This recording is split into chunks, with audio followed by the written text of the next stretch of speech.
প্রিয় মানুষদের সঙ্গে ঈদের আনন্দ ভাগাভাগি করতে বাড়ি ছুটছেন মানুষ। ঈদের ছুটিতে মহাসড়কে ঘরমুখো মানুষের সংখ্যা বেড়েছে। ঢাকা চট্টগ্রাম ও ঢাকা সিলেট মহাসড়কে যানবাহনের চাপ বাড়লেও কোথাও যানজট নেই। ঘরমুখো মানুষ যেন স্বাচ্ছন্দ্যে বাড়ি ফিরতে পারেন সেজন্য মহাসড়কে দায়িত্ব পালন করছেন পুলিশ, র্যাব, সেনাবাহিনী ও নির্বাহী ম্যাজিস্ট্রেট। হাবিবুর রহমানের তথ্য ছবিতে প্রতিবেদন। ঢাকা চট্টগ্রাম ও ঢাকা সিলেট মহাসড়কে যানবাহনের চাপ বাড়লেও কোথাও যানজট নেই। মহাসড়কের সাইনবোর্ড, শিমরাইল মোড়, কাঁচপুর এলাকা ঘুরে এ দৃশ্য দেখা গেছে। যাত্রীরা এবার সড়ক ব্যবস্থাপনায় স্বস্তি জানিয়েছেন। অনেক বিশৃঙ্খলা হতো আগে, এখন সেই তুলনায় এখন বিশৃঙ্খলাটা অনেকটাই কম।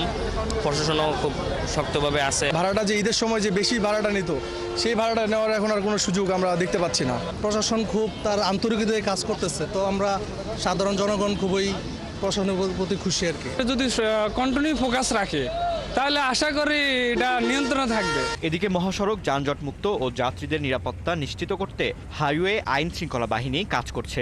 র্যাব 11 এর অধিনায়ক জানান, মহাসড়কে বিভিন্ন স্থানে চেকপয়েন্ট বসিয়ে তল্লাশি করা হচ্ছে। এছাড়া মেঘনা টোল প্লাজায় দ্রুত টোল আদায়ের জন্য 12টি বুথ বসানো হয়েছে। ঢাকার সাইনবোর্ড থেকে শুরু করে কুমিল্লা পর্যন্ত এবং আমাদের পুরাটাই, এখান থেকে আমরা নারায়ণগঞ্জ থেকে একটা টিম আমাদের কভার করছে এবং কুমিল্লা থেকে আমাদের আরেকটা টিম কভার করছে। পুরো রাস্তাটাই আমাদের প্যাট্রোলিংয়ের আওতায় রয়েছে। আমরা মাঝে মাঝে বিভিন্ন জায়গায় চেকপোস্ট এস্টাবলিশ করছি।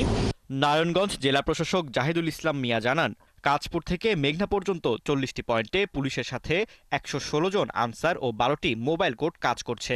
সার্ভিস লেনের যে সমস্ত অটো, রিক্সা, স্লো মুভিং যে যানগুলো আছে সেগুলো যেন মেইন রোডে না উঠে, এই জন্য আমরা মাইকিং করেছিলাম। এর পাশাপাশি আমরা ট্রাকগুলোকে আমরা টাইম বেঁধে দিয়েছিলাম যে আপনারা এই সময়ের মধ্যে ট্রাক নিয়ে রাস্তায় আসতে পারবেন না, এবং তারা সেগুলো ফলো করছে। অন্যদিকে নারায়ণগঞ্জের কাঁচপুর হাইওয়ে থানার ভারপ্রাপ্ত কর্মকর্তা কাজী ওয়াহেদ মোর্শেদ জানান, জনভোগান্তি কমাতে অতিরিক্ত পুলিশ এবং টহল টিম কাজ করে যাচ্ছে। ফারদিন নীরব, ৭১। দর্শক, ঈদ যাত্রার মহাসড়কের খবরাখবর নিয়ে আমাদের সাথে সরাসরি যুক্ত হচ্ছেন সহকর্মী জসিমউদ্দিন দেওয়ান। জসিম, আগামীকাল ঈদ উল ফিতর, এই ঈদকে ঘিরে মহাসড়কে যানবাহনের চাপ কেমন দেখছেন এই মুহূর্তে, এবং যাত্রীরা কি বলছেন, প্রশাসনের নজরদারি বা কেমন দেখছেন?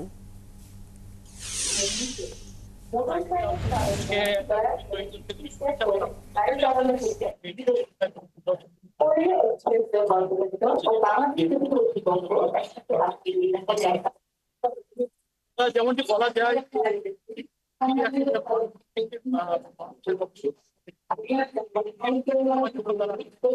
জনদের সাথে তাদের সেক্ষেত্রে আসলে দক্ষিণ পশ্চিম ভারতের মানুষেরা এবার তাদের প্রত্যাশার গ্রামের বাড়িতে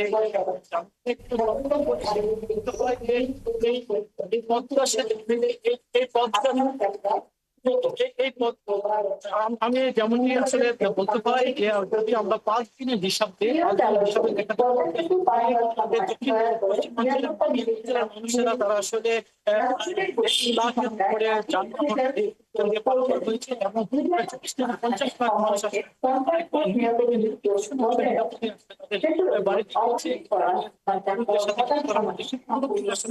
তাদের স্বস্তির বলা যায় এবারে তাদের প্রত্যাশাকে বেশি আসলে স্বস্তি দেয়। জসিমউদ্দিন দেওয়ান, অসংখ্য ধন্যবাদ আপনাকে।